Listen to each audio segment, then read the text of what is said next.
Presidente, senador Inácio Arruda, colegas senadoras, colegas senadores, telespectadores da TV Senado, ouvintes da Rádio Senado, público aqui presente ainda, venho a essa tribuna para manifestar minha profunda indignação, não apenas como senadora, mas também como cidadã com uma situação de absoluta injustiça.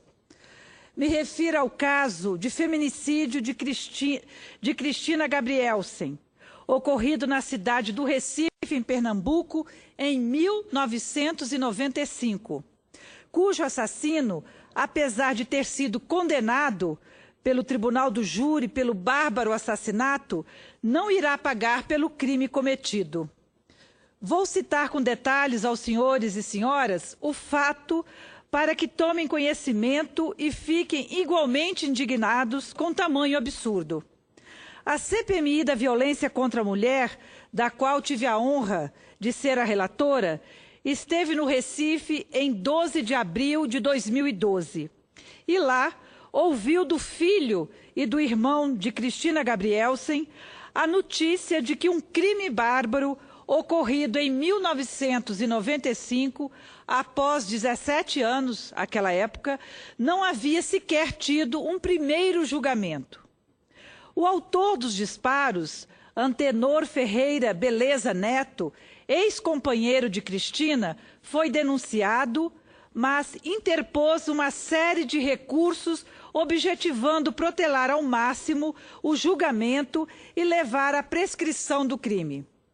Quando a CPMI realizou audiência em Recife, em 2012, tomou conhecimento do caso e de que havia um recurso parado no Supremo Tribunal Federal há 2 anos. Solicitamos informações ao então relator do processo, o ministro Marco Aurélio, que logo após julgou o recurso e determinou que fosse feita nova pronúncia. O crime ocorreu em 1995 e 2 anos depois foi oferecida a denúncia. A pronúncia só foi realizada em 2012, porque a primeira foi anulada pelo Supremo Tribunal Federal. Finalmente, após 19 anos de espera e angústia pelos familiares da vítima, no dia 16 de abril de 2014, ou seja, 16 de abril agora, o último, aconteceu o julgamento. Os jurados condenaram o réu e assassino, Antenor Ferreira Beleza Neto, pelo crime de homicídio simples, apesar de ter matado a vítima com 3 tiros a queima-roupa. A pena do crime de homicídio simples é de 6 a 20 anos. Como mencionei, o Tribunal do Júri condenou o réu. No entanto, é o juiz que fixa a pena.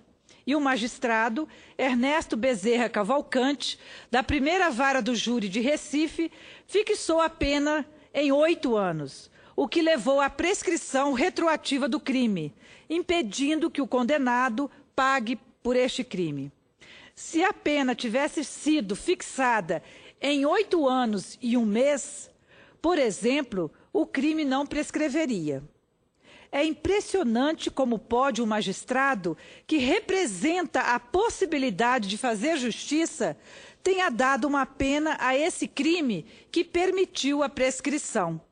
Na prática, isso equivale a uma absolvição, já que o condenado não irá pagar pelo crime cometido e pelo qual foi condenado pelo Tribunal do Júri.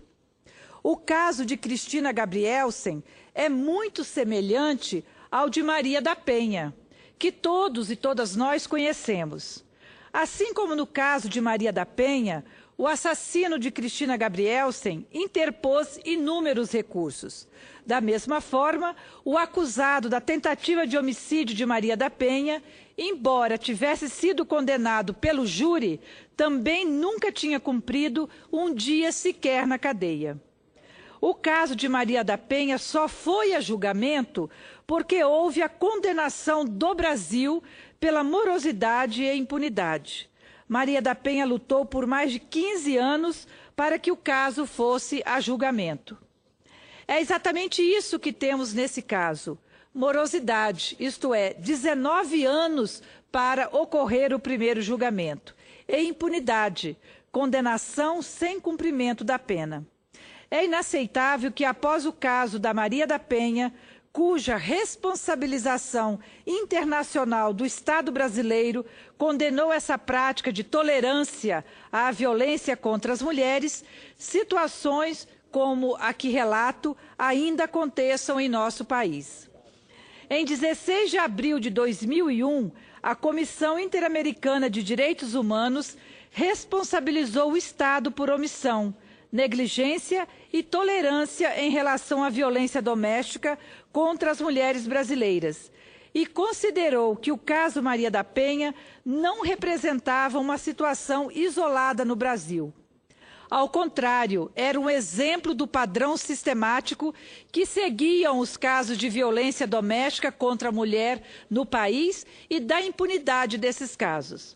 Após exatos 13 anos da decisão da Comissão Interamericana, coincidentemente, na mesma data do julgamento do homicídio de Cristina, vemos que esse padrão sistemático de impunidade se repetir.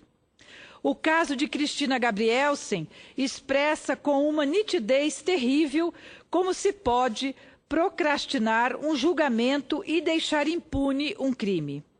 É inaceitável. Repito, senhor presidente, este Congresso Nacional investigou a violência contra as mulheres e diagnosticou que a prática jurídica no país, nos casos de violência doméstica, ainda é tratada com descaso, como se os criminosos não devessem ser punidos. A Lei Maria da Penha surgiu para colocar um fim a essa tolerância, para responder à condenação internacional do país e para estabelecer novos padrões de julgamento.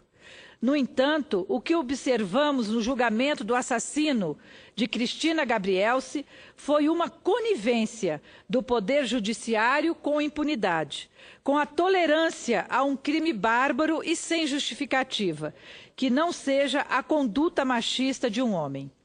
Nesse sentido, quero publicamente solicitar que o Conselho Nacional de Justiça, o CNJ, analise o caso, pois se não se pode aceitar uma prática jurídica conivente com a impunidade e a morte de mulheres. Por fim, senhores senadores aqui presentes, quero dizer que no Brasil a tese de que se mata por ciúmes, cujo sentimento humano não é útil, é não apenas inaceitável, mas lamentável. Os homens não matam por ciúmes, eles matam por desejo de controle, de vingança e ódio contra a autonomia das mulheres que ousam dizer não. Cristina Gabrielsen não foi morta por ciúmes incontrolável. Cristina Gabrielsen foi morta por vingança, porque não aceitava o controle de seu assassino.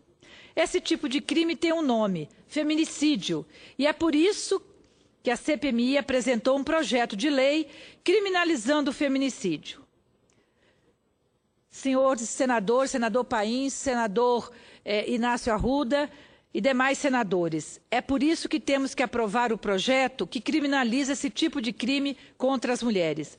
Não podemos aceitar e tolerar que, em pleno século XXI, que a justiça brasileira aceite a tese do ciúme e da violenta emoção para diminuir a pena de assassinos de mulheres. Repito, mortes de mulheres nessa situação não se dão por ciúmes, mas por um profundo ódio à autonomia das mulheres.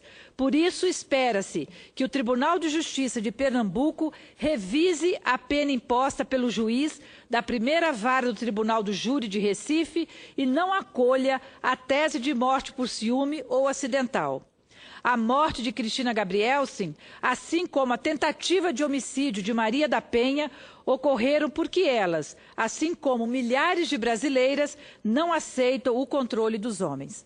Por isso, senhor presidente, finalizo dizendo: fazer justiça nesse país é dizer não ao controle masculino e à impunidade dos casos de violência doméstica contra as mulheres. Era isso, senhor presidente, que eu gostaria de dizer. Muito obrigada aqui pela atenção de todos vocês. Nós que agradecemos e convido o